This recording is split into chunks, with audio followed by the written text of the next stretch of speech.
तो आज हम लोग पढ़ने वाले हैं Bihar board class 9th chemistry chapter 2। Chapter 2 के अंतर्गत जो है लेक्चर 13 है और आज जिसमें हम लोग कवर करने वाले वो है समांगी और विषमांगी मिश्रण में अंतर, ठीक ना। समांगी और विषमांगी मिश्रण में क्या अंतर है और इसको समझते हैं। देखो क्या करना है, एक साइड लिखना है समांगी मिश्रण, ठीक ना। एक साइड लिखेंगे समांगी मिश्रण और एक साइड लिखेंगे विषमांगी मिश्रण और बीच में लगाना दीवार समांगी मिश्रण, ठीक ना। हल्ला मत करो। समांगी मिश्रण हम लोग पढ़े हैं ना, समांगी विषमांगी दोनों पढ़े हम लोग। आज हम लोग इसमें अंतर जानेंगे। यहाँ लिखेंगे विषमांगी मिश्रण, विषमांगी मिश्रण। समांगी मिश्रण क्या है, इसके क्या क्या गुण है, विषमांगी मिश्रण क्या है, इसके क्या क्या गुण है, हर एक कुछ पढ़ चुके हैं। बस जो है इस अंतर पढ़ना है कि दोनों ही मिश्रण में जो है किस प्रकार का अंतर पाया जाता है, दोनों में क्या अंतर है, ठीक ना। तो समांगी का जो समांगी में पहला पॉइंट हम लोग लिखेंगे कि समांगी मिश्रण वैसे मिश्रण को कहते हैं जिसमें अवयवी पदार्थों का संगठन समान होता है। इसका डायरेक्ट जो डेफिनेशन दे दिया गया पहला, समांगी मिश्रण, समांगी मिश्रण वैसे मिश्रण को कहते हैं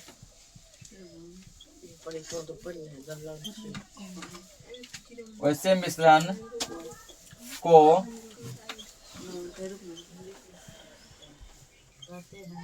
कहते हैं जिसमें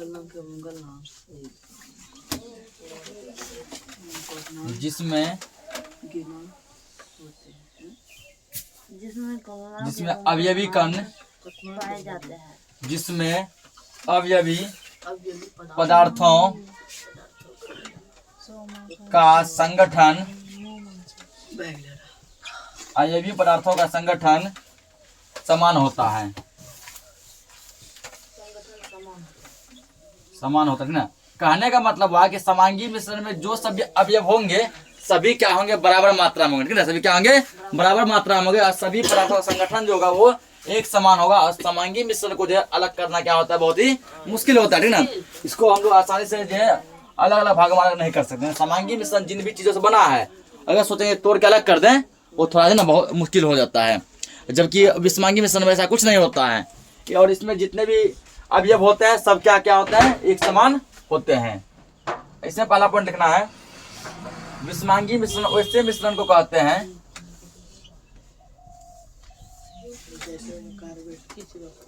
विषमांगी मिश्रण वैसे मिश्रण को कहते हैं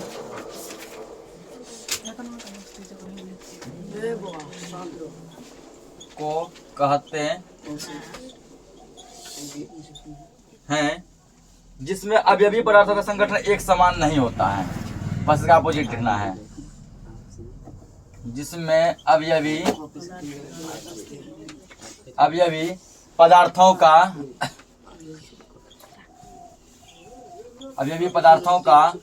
संगठन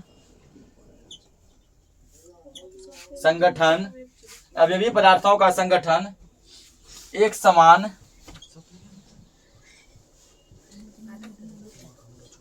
समान नहीं होता है।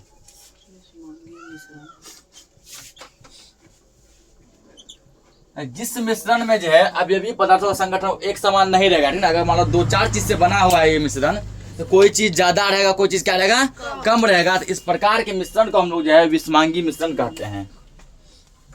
और समांगी में लिखेंगे दूसरा पॉइंट,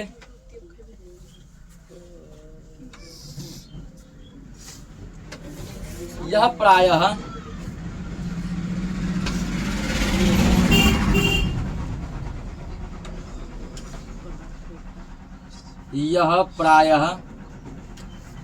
शुद्ध पदार्थों का बना होता है,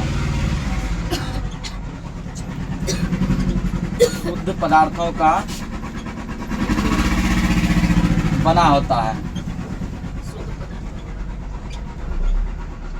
समांगी मिश्रण में जितने भी अवयव होते हैं सभी अवयव क्या होते हैं, शुद्ध होते हैं। सभी अवयव क्या होते हैं, शुद्ध, ठीक ना।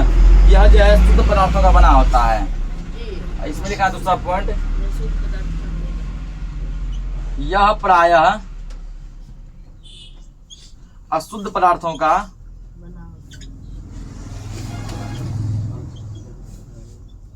पदार्थों का बना होता है। विषमांगी मिश्रण किसका बना होता है? ये बना होता है अशुद्ध पदार्थ का, जबकि समांगी मिश्रण किसका बना होता है?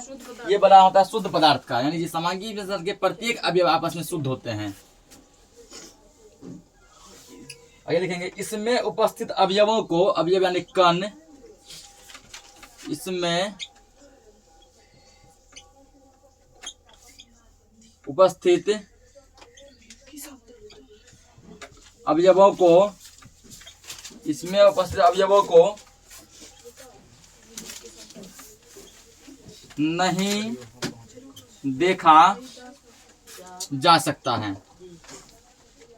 यानी समांगी मिश्रण में मान लीजिए कि जो अवयव है ना, जो सब पार्टिकल्स मिले हुए हैं, जो सब कण मिले हुए हैं, उस कण को हम लोग जो खुली आंखों से नहीं देख सकते हैं। खुली आंखों से देखना पॉसिबल नहीं है, जबकि विषमांगी मिश्रण के कण को हम लोग खुली आंखों से देख सकते हैं। लेकिन इसमें उपस्थित अवयवों को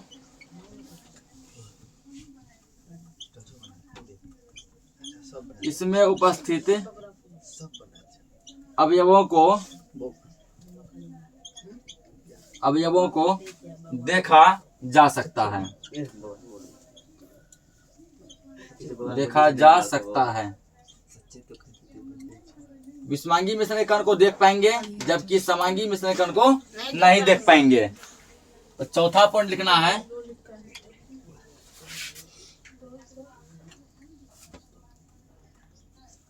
सभी विलयन एवं मिश्र धातु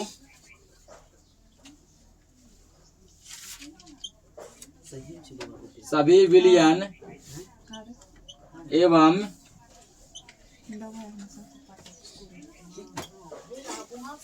एवं मिश्र धातु समांगी मिश्रण है।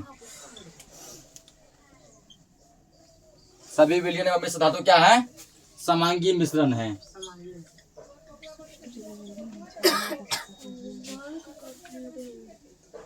क्या बोला है? जितने भी विलयन होते हैं या फिर जितने भी मिश्र धातु होते हैं, ये सभी क्या होते हैं? सभी के सभी ये समांगी होते हैं। क्या होते हैं? समांगी होते हैं। ठीक ना? यहाँ जैसे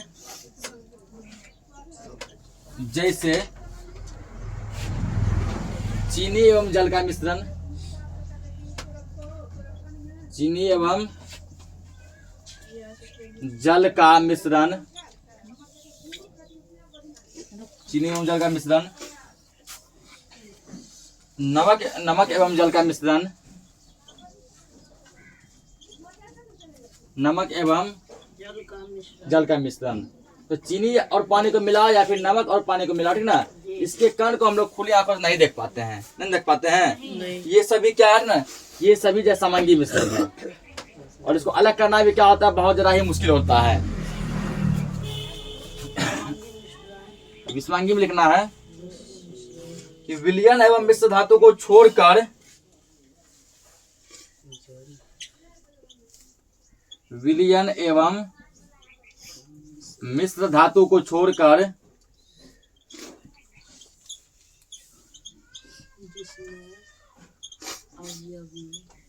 विलयन एवं मिश्र धातु को छोड़कर सभी मिश्रण विषमांगी होते हैं। नहीं, बस दो को, विलयन और मिश्र धातु को छोड़कर जितने भी मिश्रण होते हैं सब के सब क्या होते हैं? विषमांगी होते हैं। विलयन एवं मिश्र धातु को छोड़कर सभी मिश्रण विषमांगी होते हैं।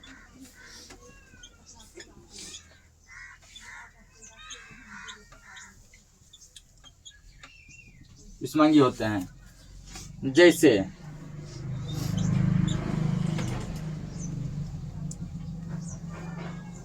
बालू एवं लोहे की छीलन का मिश्रण,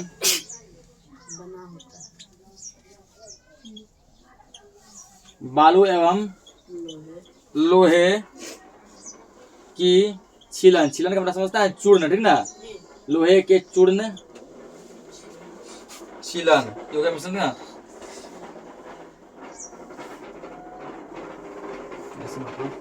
बालू एवं लोहे के चूर्ण का मिश्रण।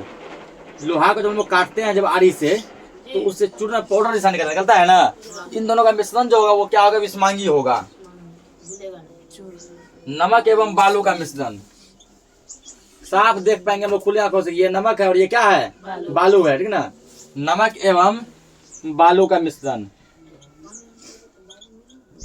बालू का मिश्रण। तो दो एग्जाम्पल होने दो, एग्जाम्पल से बहुत सारा होगा, ठीक ना। दूध भी किसका एग्जाम्पल होगा, दूध विषमांगी मिश्रण होगा। मिट्टी, इंक, ये सभी के सभी क्या होंगे, विषमांगी मिश्रण होंगे। तो इसको नोट करो। देखो अभी क्या क्वेश्चन दिया गया है, पेट्रोल और मिट्टी का तेल जो कि आपस में घुलनशील है के मिश्रण को आप कैसे पृथक करेंगे ना। यदि पेट्रोल और केरोसिन को यदि मिला दिया जाए तो पेट्रोल और केरोसिन को यदि मिलाते हैं तो ये आसानी से क्या होते हैं, मिल जाते हैं। आसानी से क्या होते हैं, मिल जाते हैं। घुलनशील करने का मतलब मिल जाते हैं और वो घुलनशील करने का मतलब नहीं मिलते। जैसे कि पानी हो गया और सरसों का तेल हो गया, ठीक ना। पानी सरसों का तेल तो मिलाओ कभी नहीं मिलेगा। सरसों का तेल क्या होता है, पानी के ऊपर जो है तैरता रहता है ना। ये पानी और सरसों का तेल आपस में वो घुलनशील है, ये नहीं मिलते हैं। दूध और पानी क्या है, घुलनशील हैं, मिल जाते हैं, पता भी नहीं चलता है। उसी तरह पेट्रोल और केरोसिन, मिट्टी का तेल है, मिट्टी तेल का, ठीक ना, मिट्टी का तेल यानी केरोसिन तेल, ये भी क्या है, आपस में घुलनशील है, मिल जाते हैं, पता भी नहीं चलता है। तो फिर भी यदि हमको इसको अलग करना हो, हम कौन सा विधि का प्रयोग करेंगे, किस विधि के माध्यम से इसको हम लोग अलग करेंगे। उत्तर लिखना है इसका। पेट्रोल और मिट्टी के तेल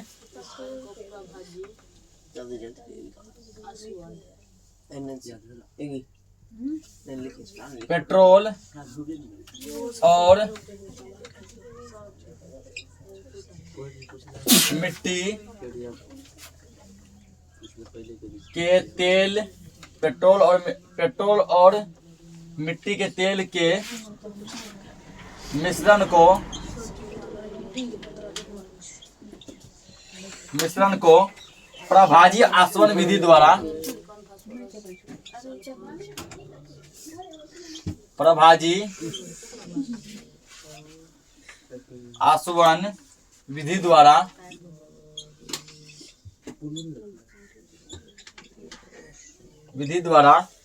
पृथक्करण किया जाता है। पृथक्करण किया जाता है, ठीक ना। यानी कि पेट्रोल और मिट्टी के तेल को जो अलग करने की जो विधि है वह विधि कहलाती है प्रभाजी आसवन विधि। कौन सी विधि कहलाती है, प्रभाजी आसवन विधि। प्रभाजी आसवन विधि के द्वारा हम लोग मिट्टी के तेल और पेट्रोल को अलग कर सकते हैं। क्या जाता है, प्रभाजी स्तंभ में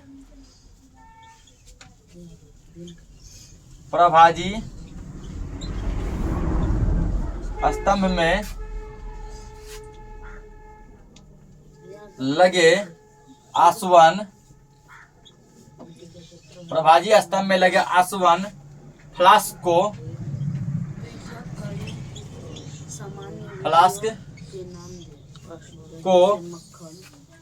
गर्म करते हैं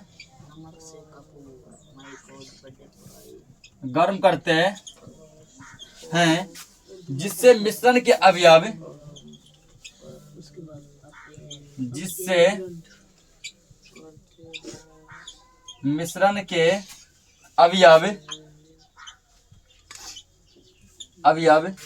अपने क्वथनांक के अनुसार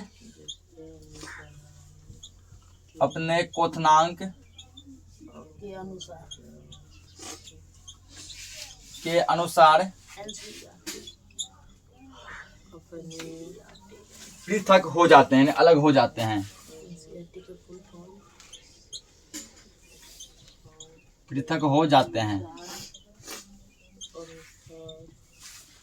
तो पेट्रोल और मिट्टी के तेल को हम लोग प्रभाजी आसवन विधि के द्वारा अलग करते हैं। प्रभाजी स्तंभ में क्या होता है, आसवन फ्लास्क लगा होता है। जब इसको गर्म करते हैं क्या होता है, मिश्रण के अवयव जो है अपने क्वथनांक करते हैं। क्वथनांक मतलब जिस मिश्रण को गर्म करने में जितना तापमान चाहिए उतना तापमान जब उसको मिल जाता है, उतना तापमान मिलने के बाद क्या होता है, वो आराम से आसानी से अलग हो जाते हैं। नोट करो इसको। अगला क्वेश्चन को दिया गया है, पृथक करने की सामान्य विधियों के नाम दें। 3 को क्वेश्चन इसमें दिया है। दही से मक्खन को किस नियम से अलग करेंगे, उसके बाद समुद्री जल से नमक को किस विधि द्वारा अलग करेंगे, और नमक से कपूर को किस विधि के द्वारा अलग करेंगे, ठीक ना। उत्तर लिखना है, ये तीनों क्वेश्चन ये है। उत्तर लिखना पहला, ठीक ना। पहला क्या, दही से मक्खन।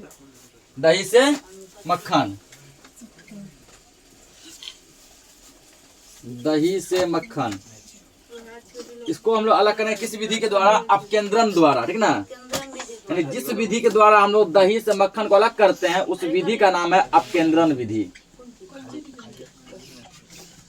अपकेंद्रन द्वारा। तो दूसरा है समुद्री जल से नमक, समुद्री जल से नमक। यदि समुद्र के पानी से नमक को अलग करना हो, ठीक ना, इसके लिए हम लोग वाष्पीकरण का प्रयोग करेंगे। किसका प्रयोग करेंगे? वाष्पीकरण का। लेकिन वाष्पीकरण द्वारा, वाष्पीकरण के माध्यम से क्या होगा? जितने भी पानी है वो सभी वाष्प बन के हवा में उड़ जाएगा और जो नमक है वो नीचे पेंदा में बैठ जाएगा। और तीसरा है नमक से कपूर,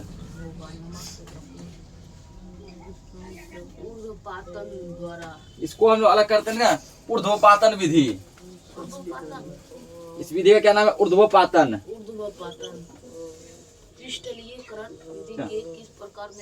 ऊर्ध्वपातन द्वारा, इसके माध्यम हम लोग क्या करेंगे? नमक से कपूर को अलग कर पाएंगे। नोट करो इसको। देखो अगला क्वेश्चन है, क्रिस्टलीकरण विधि से किस प्रकार के मिश्रणों को पृथक किया जा सकता है? किस प्रकार के मिश्रण को हम लोग जो है क्रिस्टलीकरण विधि द्वारा अलग कर पाएंगे, ठीक ना। ऐसा कौन सा मिश्रण होगा जिसको हम लोग जो है क्रिस्टलीकरण विधि द्वारा अलग कर पाएंगे? ये इसको समझा मतलब हुआ, आंसर लिखेंगे इसका। उत्तर में लिखना है अशुद्ध ठोस पदार्थों के, अशुद्ध ठोस पदार्थों के नमूनों से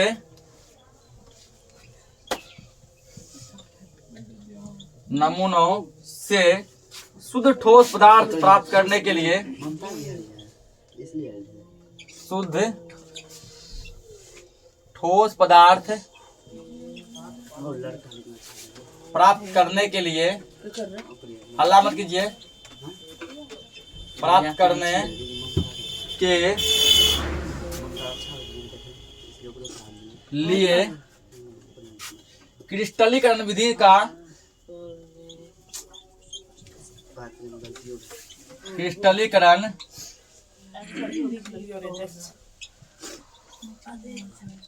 विधि का प्रयोग किया जाता है।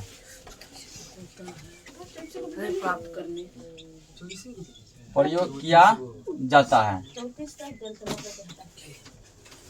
कहने का मतलब है यदि जो है ठोस अशुद्ध पदार्थ और ठोस शुद्ध पदार्थ दोनों यदि आपस में मिले हुए हो, ठीक ना, तो इनको अलग करने के लिए हम लोग क्या करते हैं?